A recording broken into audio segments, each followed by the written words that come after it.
Bonjour, cette séance est consacrée au pétrole, un exemple de matière première dont la volatilité du prix a des conséquences majeures pour les pays du Sud.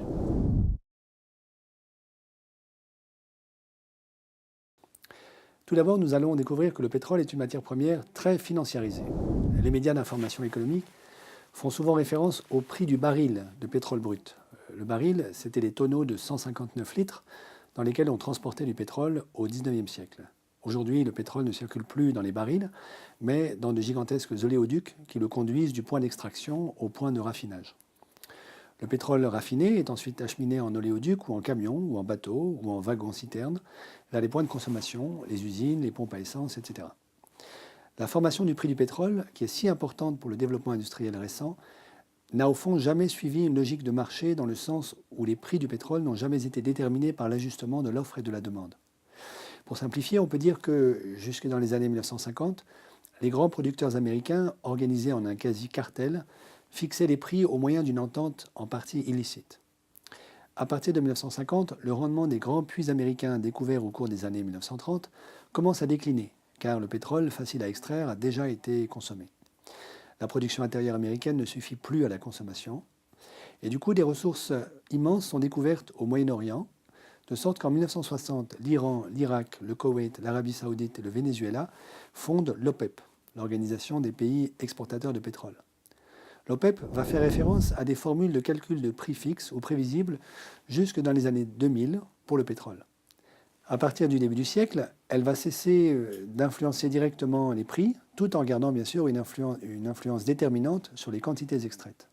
Du coup, les marchés financiers vont avoir beaucoup plus d'opportunités pour proposer aux industriels des produits d'assurance et de couverture du risque d'évolution du prix du pétrole, comme ce fut le cas dans les années 70 pour les taux de change après l'abandon des accords de Bretton Woods. C'est ce qu'on appelle la financiarisation du marché du pétrole. Quelques exemples de ces produits financiers. Partons d'une livraison de pétrole raffiné par un cargo russe. Ce pétrole a une valeur sur le marché dite spot, c'est-à-dire aujourd'hui. S'il était vendu aujourd'hui, il vaudrait à peu près 45 $ le baril. Mais il n'est pas vendu aujourd'hui car il est en route pour Rotterdam, où il arrivera dans 3 semaines. Le client européen fixe dès le départ du cargo le prix qu'il paiera à réception. Il s'agit d'un prix à terme, éventuellement différent du prix spot. Les clients industriels vont chercher à couvrir leurs achats sur la durée la plus longue possible en utilisant des contrats dits optionnels qui sont des paris sur les cours futurs. Ces contrats deviennent des produits financiers en eux-mêmes, échangeables sur les marchés, que les investisseurs financiers achètent et revendent pour en tirer du profit. Mais l'évolution du prix du pétrole à terme exerce elle-même une influence rétroactive sur le prix spot, le prix aujourd'hui.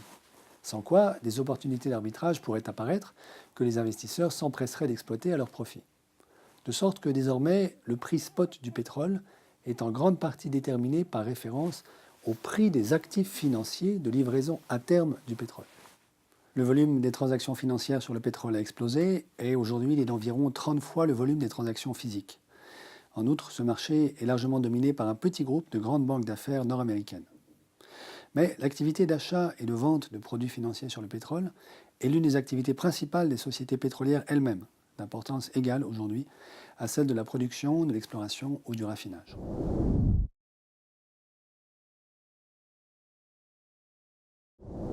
En 2014, l'Arabie saoudite a soudainement décidé de cesser de restreindre la quantité de pétrole qu'elle mettrait sur le marché. Dans un contexte d'instabilité générale, ce mouvement a déclenché une très forte chute du prix de référence du pétrole, qui est passé pour le Brent de 120 $ le baril au début de 2014 à 45 $ à l'été. Le prix est légèrement remonté depuis lors, mais se situe toujours aujourd'hui dans cette zone de 45 $. Cette forte chute n'avait absolument pas été anticipée. La recherche économique, historiquement, a accordé peu d'attention au prix de l'énergie en raison de l'usage erroné de ce qu'on appelle en anglais le théorème du cost share. Celui-ci prétend que, puisqu'en moyenne le prix de l'énergie représente 8% du prix total d'un produit fini dans les pays du Nord, la contribution de l'énergie au PIB doit être de 8% environ, et par conséquent doit être négligeable. Pour le dire plus précisément, ce théorème prétend que l'élasticité du PIB par rapport à la consommation d'énergie doit toujours être égale à la part de l'énergie dans le PIB, à savoir 8-10%. Or, il s'agit d'une lourde erreur de raisonnement, car sans énergie, il n'y a tout simplement pas de PIB. Au contraire, la croissance du PIB est largement imputable à la croissance de la dissipation d'énergie par une économie. La référence en matière d'analyse des marchés de l'énergie, et notamment du pétrole, est l'Agence internationale de l'énergie. Créée en 1974, à la suite du premier choc pétrolier, l'AIE est une agence autonome de l'OCDE. Elle a son siège à Paris et elle compte 29 pays membres, tous les pays membres de l'OCDE sauf 5 d'entre eux, le Chili, l'Islande, Israël, le Mexique et la Slovénie.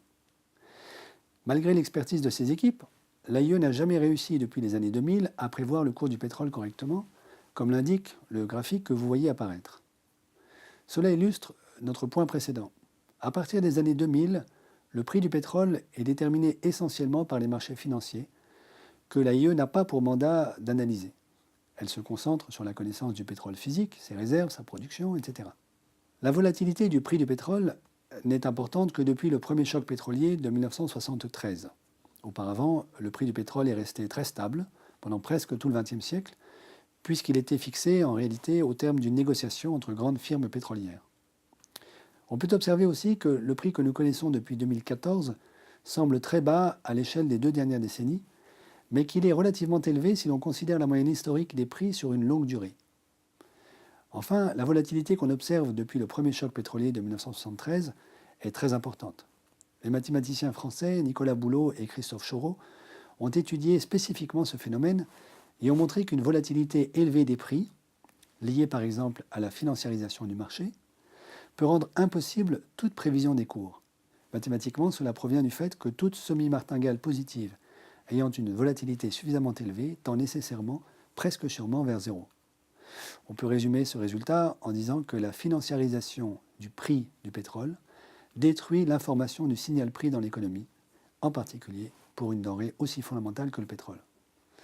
Ceci est lourd de conséquences puisque sans signal prix pour orienter leurs décisions, les chefs d'entreprise et plus largement tous les décideurs de l'économie réelle sont dans l'incapacité de prendre des décisions, en particulier sur le long terme. De plus, les variations rapides du prix du pétrole ont des conséquences lourdes, immédiates, sur des pays entiers.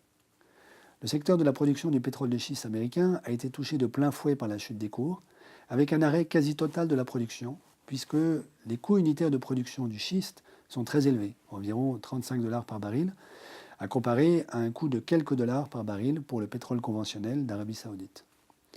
Au niveau des pays, les impacts de cette volatilité du cours du pétrole ont été très importants. La difficulté de prévoir le cours du baril est majeure pour les nombreux pays du Sud qui dépendent du pétrole, soit comme importateurs, soit comme exportateurs. La fragilité qui en découle génère également des mouvements de capitaux importants qui sont certes des opportunités de profit pour les investisseurs, mais aussi des facteurs d'instabilité pour l'ensemble de la sphère financière. Examinons à présent l'impact des variations du prix du pétrole sur les pays du Sud importateurs. Le pétrole représente presque 40% des importations de l'Inde, 30% de celles du Sénégal, du Mali et de l'Ukraine, 20% de celles de l'Ouganda, de l'Afrique du Sud, du Chili, de l'Indonésie, des Philippines et de la Chine. Ces pays, certes, ont bénéficié d'une amélioration de leur balance commerciale en 2014 grâce à la chute du cours et d'une réduction de leurs besoins en devises fortes. Certains d'entre eux en ont profité d'une manière vertueuse pour supprimer les subventions à l'usage des carburants d'origine pétrolière pour les entreprises et les ménages. C'est le cas de l'Indonésie en particulier. Dans certains contextes macroéconomiques, comme celui de l'Égypte, qui connaît une très forte inflation et une économie déjà ralentie par de graves pénuries, c'est beaucoup plus difficile à faire. Le coût pour l'État égyptien des subventions à l'usage des combustibles fossiles était de plus de 10% du PIB en 2013. La croissance de l'économie indienne, quant à elle, a été fortement dopée par la chute des prix du pétrole, et cet effet semble s'être prolongé sur l'année 2015. À présent, regardons l'impact des variations du prix du pétrole sur les pays du Sud exportateurs. Les pays exportateurs de pétrole sont souvent extrêmement dépendants de la ressource pour leur balance commerciale, c'est-à-dire que le pétrole représente, pour la plupart d'entre eux, plus de 60% de leurs exportations. C'est tout le problème d'un modèle de développement global centré sur les industries fossiles. Ces économies ont été orientées bien plus vers l'exportation de la ressource que vers le développement d'une société autonome. Ainsi en est-il de la plupart des économies du Moyen-Orient, de la Russie ou du Nigeria. Ces pays ont donc été touchés de plein fouet par la chute du cours, avec des conséquences différentes pour le Moyen-Orient, qui a de quoi voir venir, et d'autres pays qui, eux, ont moins de réserves en devises.